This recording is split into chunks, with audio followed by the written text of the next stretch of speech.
What's going on, guys? It's Jimmy here with your $1,400 third stimulus check update, fourth stimulus check update, and related news. President Biden gave his first official formal news press conference today, and well, there's lots going on.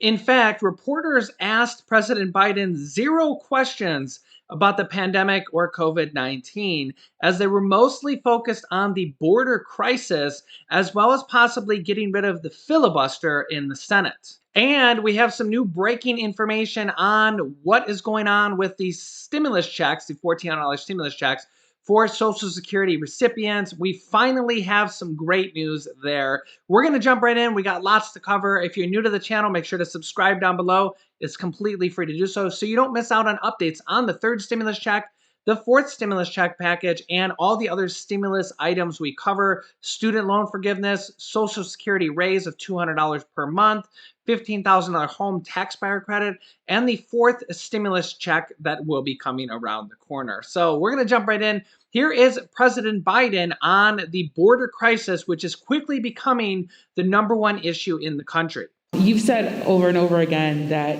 immigrants shouldn't come to this country right now. This isn't the time to come. That message is not being received. Instead, the perception of you that got you elected as a moral, decent man is the reason why a lot of immigrants are coming to this country and entrusting you with unaccompanied minors.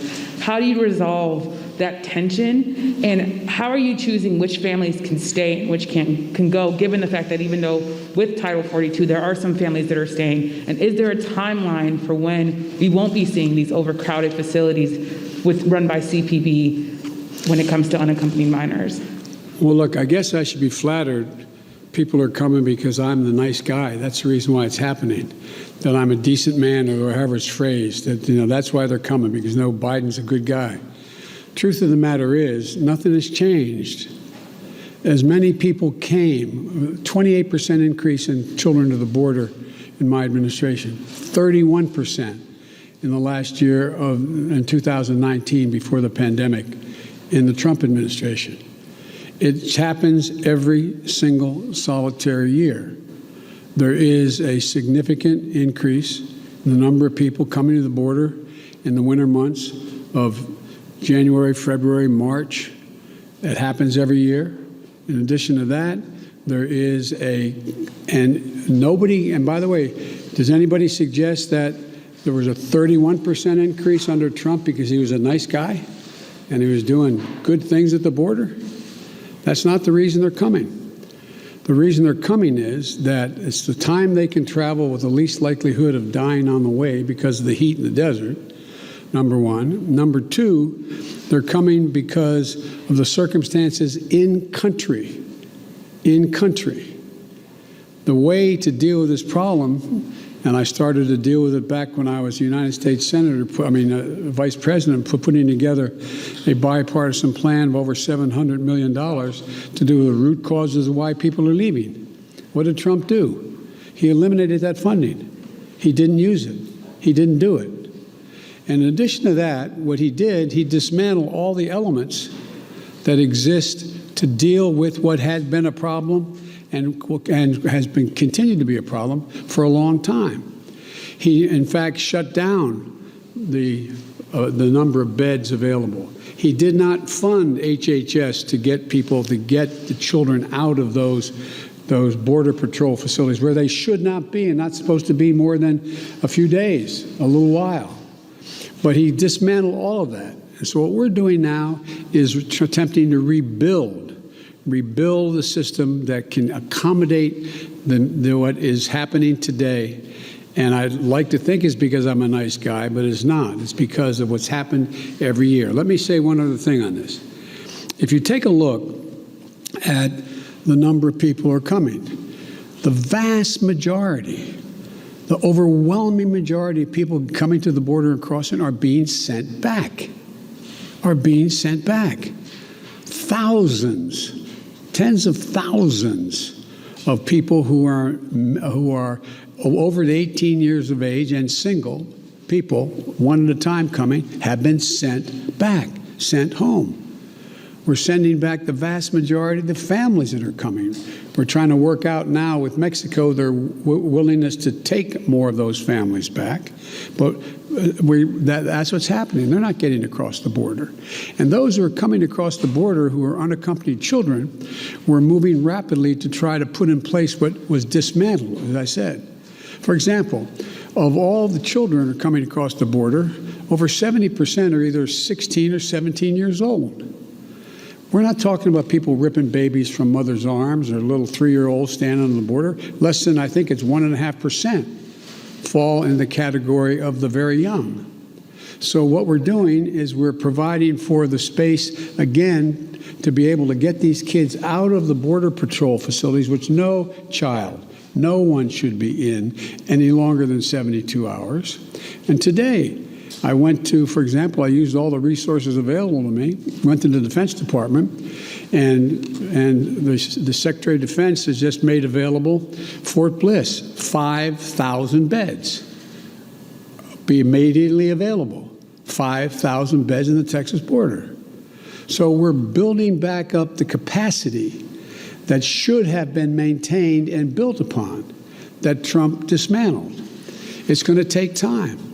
So yeah, this has been a hot issue for not only President Biden, but former President Donald Trump and former President Obama.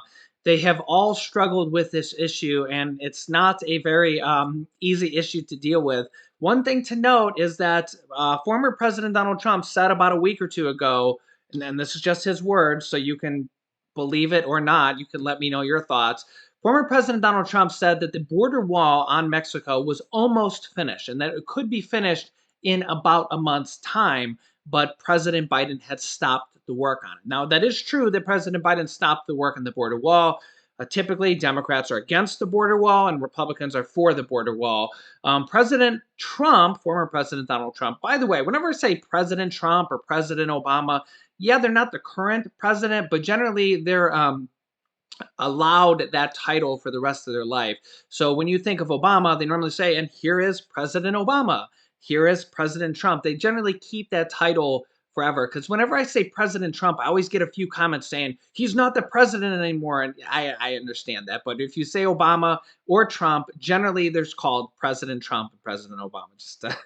Just to make that clear, I always get grilled a few times in the comments whenever I say President Trump and I don't say the word former before that. So yeah, give me a little bit of slack here. I'm doing the best I can for you. But former President Donald Trump says that they're about a month away from finishing the border wall. Whether or not that's true or he's being a little ambitious, supposedly the border wall is pretty close to being finished. They've spent all that money, getting it 90% of the way or however far it actually is, whether we'll ever find out the exact number on how far it is to being finished remains to be unseen. But let me know if the wall is that close and they've spent that much money. Do you think they should just finish the wall, or should they leave the gaps in there and not finish the wall? And typically, this is for people that are coming, over the border illegally, and there's nobody, crossing over the border in the desert, going in between wall cuts that's coming over legally. And these are all illegal people coming in. So let me know your thoughts on that down below in the comments. On stimulus, one of the major things for stimulus going forward is the filibuster. If you've been watching this channel for a while, you already know what the filibuster is. The filibuster is the rule in the Senate that requires 60 votes for a normal bill to be passed. Generally, 99% of bills are passed with 60 votes or not in the Senate. If they don't get 60 votes, generally they don't pass, except for the rare exceptions of the reconciliation process, which is how the Democrats passed the third stimulus check package. They can only use this process up to 9 times within the next few years. And it has a whole additional set of rules that they have to follow and the extra procedures that they go through. For example, you probably know they were not able to include the $15 an hour minimum wage that the Democrats wanted in the third stimulus check package because it didn't pass the reconciliation process rules. It didn't affect the federal budget. One thing that the Democrats are considering more and more each day, and I expect that they're going to try to do this, is to get rid of the filibuster. President Biden had said up until like last week that he was a fan of the filibuster and he agreed with it because it promoted bipartisanship in the Senate. Okay. The House of Representatives doesn't have this. They can literally pass a bill with one vote over 50%, and the third stimulus package actually passed with 4 votes over 50%. It was literally that close. In the Senate, however, you need 60%, not just 50.1%. And while this is a problem for most bills that are not bipartisan, whenever a bill is not unanimously passed, say 100-0 or 98-2 or something like that, it's very hard to get 60 votes in the Senate. In fact, it used to be 67 votes, and they actually voted to change that down to 60 because 67 votes was just way too hard. In fact, that's a 2/3 majority. That's what they call a supermajority, and that's what you need to actually override a president's veto. Okay, so if a president vetoes a bill, you can do that. And they did that against former President Donald Trump right at the end of his term. It was the one and only time they did that on the Defense Authorization Act, was the only time they overrode former President Donald Trump's veto. Well, that shows you how hard it is to get 67 or 60 votes. The Democrats are trying to get rid of the filibuster. Biden used to say that he didn't want to get rid of the filibuster, but now he's changing his tune because, well, he sees that Republicans literally aren't giving him a single vote and there's no bipartisanship to be had, and Democrats are going to have to pass the next stimulus package, student loan forgiveness, Social Security increase, the next stimulus check, everything all by themselves. President Biden is also going to say here in this clip I'm about to show you how the filibuster used to be. It used to be a, quote, talking filibuster where you had to stand up on the floor and physically talk to delay a bill, okay? They got rid of the talking filibuster and made it the 67 and the 60 votes. And the problem with the 60 votes is basically if you don't get 60 votes, you could have 59 votes, 59-41, so a passing measure more than half, but it wouldn't pass because of the filibuster rule. So it used to be a talking filibuster where it would only be delayed for as long as you were up there physically talking, which really couldn't be more than several hours because, well, you got to go eat, you got to go sleep, and when you leave, you're done talking. So then the filibuster is not active anymore, and you could then pass the bill.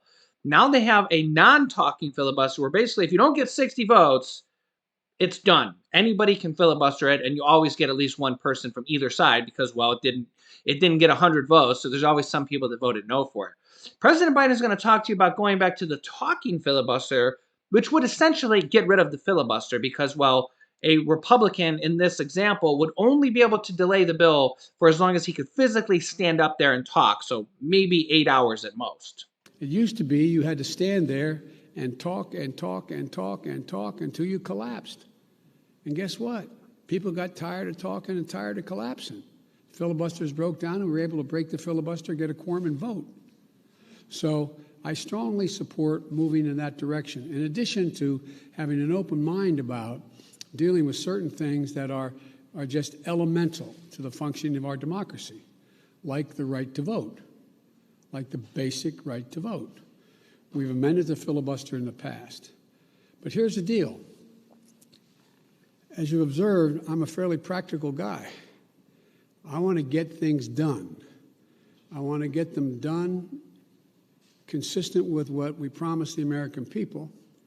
And in order to do that, in a 50-50 Senate, we've got to get to the place where I get 50 votes so that the Vice President of the United States can break the tie, or I get 51 votes without her.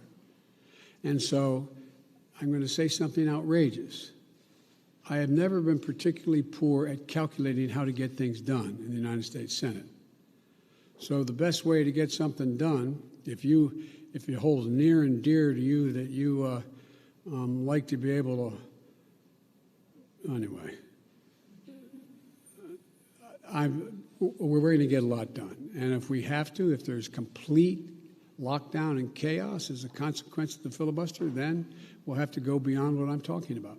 Well, it looks like he lost his train of thought a little bit. Don't worry, I do that all the time too. A lot of people don't really realize how hard it is to speak to camera or even to speak out in public. And trust me, I make plenty of mistakes, but I have a lovely wife who will just edit my videos and literally can just edit that out. It's simple. When you're sitting there talking to the public, well, it's can't really do that. But trust me, speaking to a camera, speaking in public is even harder. If you've ever tried it, it's trying to do it without a single mess up or anything like that is is a skill that takes years and years to do. And I'm not saying that he hasn't done that, but I'm just saying it's much harder than he thought. But nonetheless, President Biden is moving towards the path of getting rid of the filibuster. And if you're a fan of stimulus, that's a good thing for stimulus because that will mean that the Democrats will be able to pass any bill on their own for the next 2 years, and until the Senate and the House goes up for a revote, and then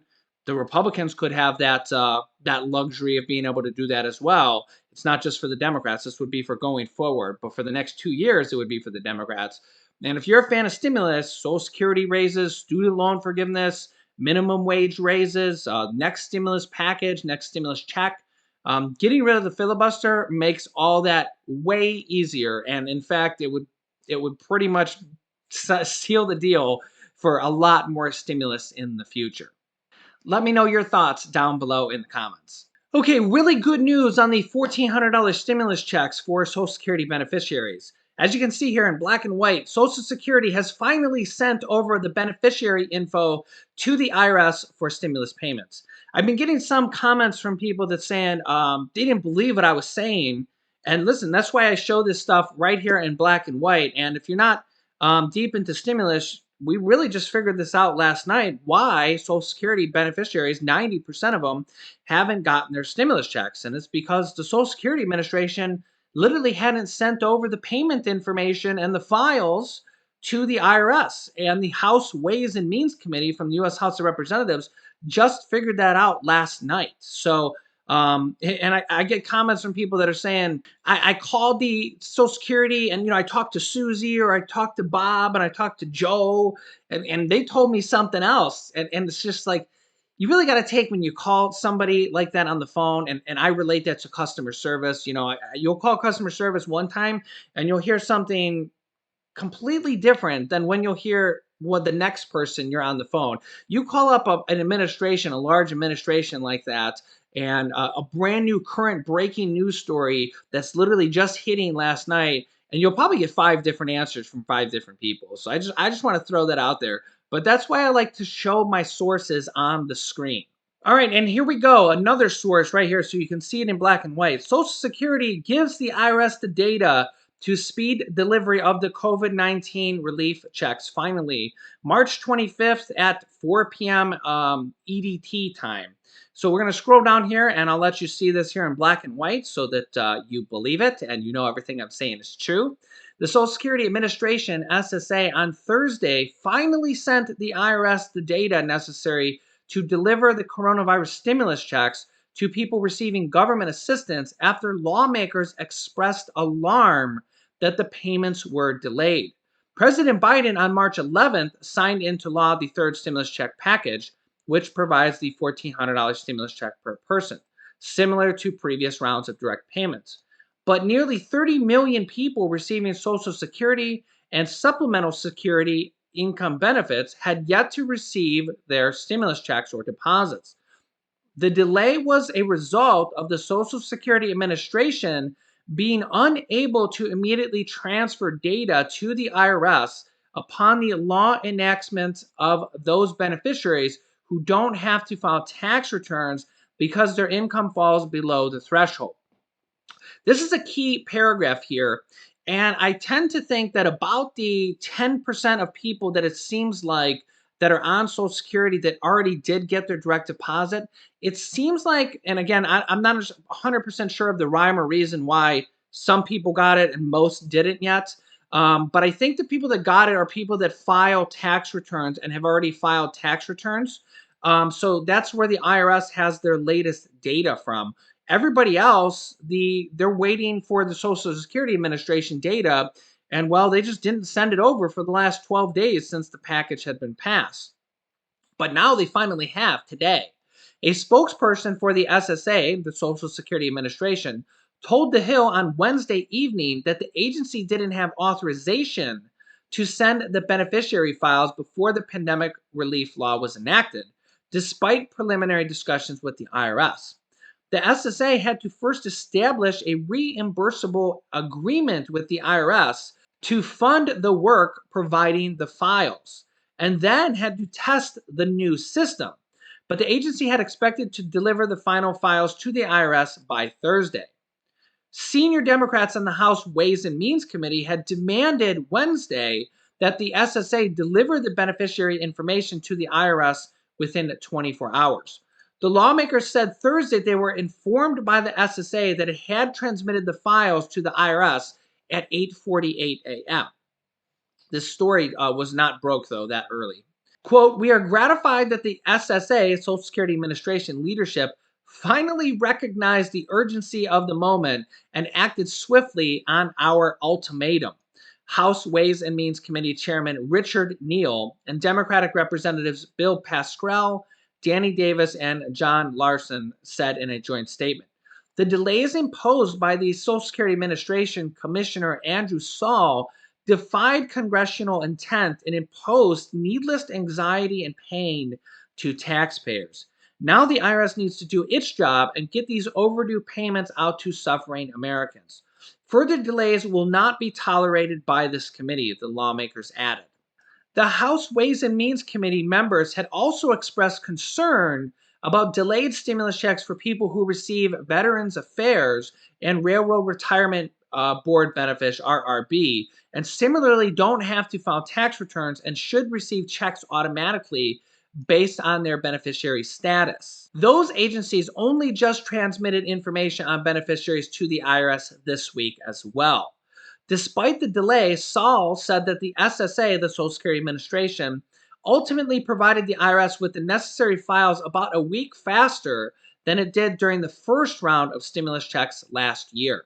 Saul, the Social Security Administrator, said, in short, Social Security employees have literally worked day and night with IRS staff to ensure that the electronic files of the Social Security and SSI recipients are complete, accurate, and ready to be used to issue payments.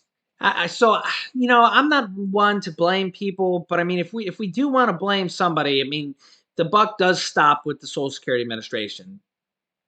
Whether or not how bad you want to blame them or what, I mean, people need this money and people are struggling. There are people that are about to lose their homes and need money to eat, and this is pandemic emergency relief.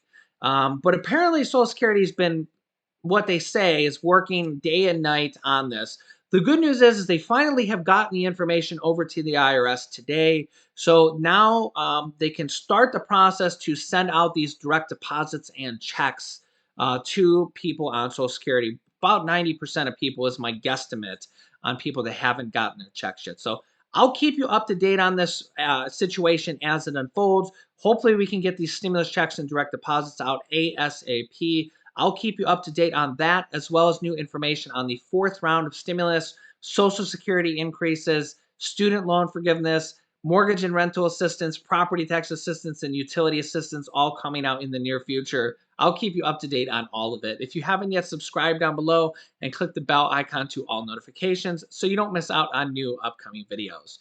You can click this top video here to watch my newest stimulus check video next. And this video teaches you how to start your own business selling products on Amazon FBA. I've had dozens of students that have replaced their 9-to-5 income selling products on Amazon, and I teach them how to do that. So click on one of those videos next. Thanks, guys, and I will see you in the next video.